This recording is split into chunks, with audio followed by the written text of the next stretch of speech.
Makinig ka. Hindi lahat ng umaangat ay pinagpala.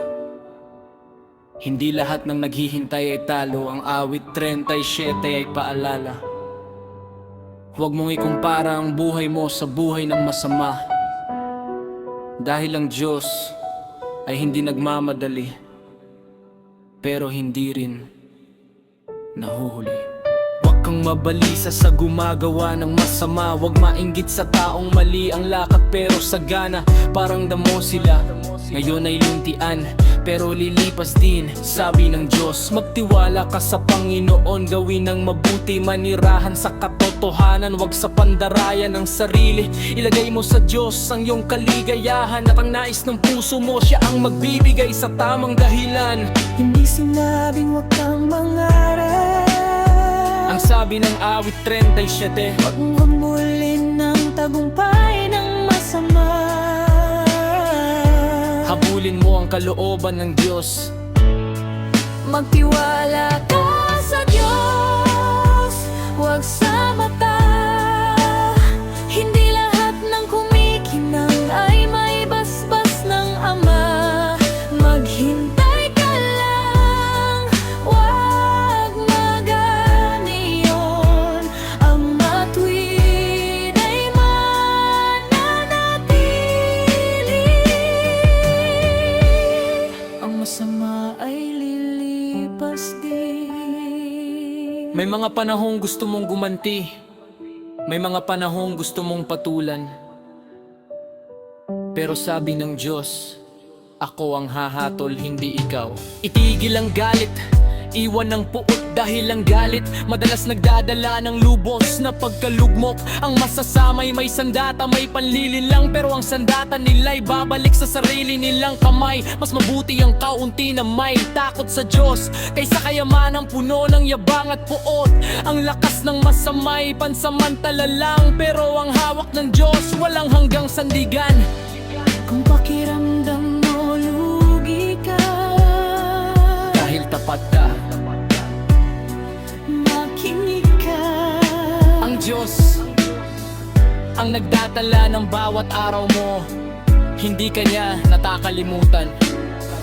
Kilala ng Diyos ang araw ng mga matuwid. Sa gutom manugulo, di sila pababayaan kapatid. Ang masamay parang usok na naglalaho, pero ang sa Diyos kahit bumagsak, di tuluyang matatalo. Ang matuwid ay nagbibigay, hindi sakim, dahil alam niyang Diyos ang tunay na yaman sa dilim. Ang salita na yarunungan, hindi panlilinlang, dahil ang kautusan ng Diyos ay nasa kanyang puso't isipan.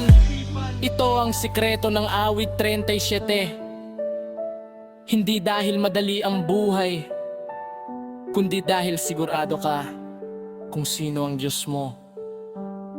Maghintay ka sa Diyos, sundin ang kanyang daan. Siya ang magtataas sa'yo sa tangan panahon. Hindi kailanman nagaran, makikita mo rin ang tusak ng masama. Hindi sa paghihiganti, kundi sa hustisya ng Ama. Nakita ko ang masamang makapangyarihan, parang punong malago sa sariling lupain, pero lumipas at siya'y wala na. Hinahanap ko pa pero tuluyan nang naglaho na. Kaya kung ngayon ikaw ay naghihintay, kung pakiramdam mo tahimik ang Diyos, makinig ka. Isaalang-alang ang walang dulis, tingnan matuwid. Makinabukasan ng taong sa Diyos, kumakapit ang kaligtasan ay galing sa Panginoon. Siya ang lakas sa oras ng gulo at pagsubok na baon. Ililigtas niya ang kanyang bayan sa masama, dahil sa kanya sila nagtitiwala. Buo, tapat, walang duda, awit 37 pat hindi lang salita. Ito'y paalala, ang Diyos ang may huling gawa. Huwag kang mabalisa, Huwag kang mainggit, magtiwala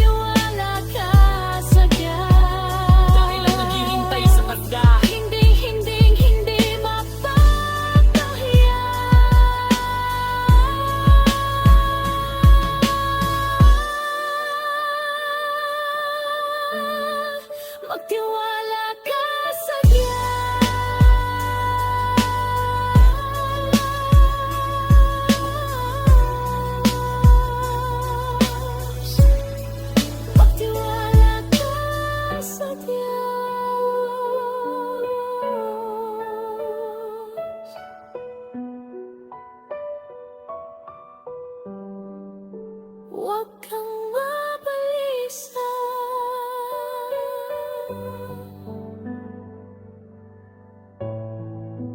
Huwag kang mainggit.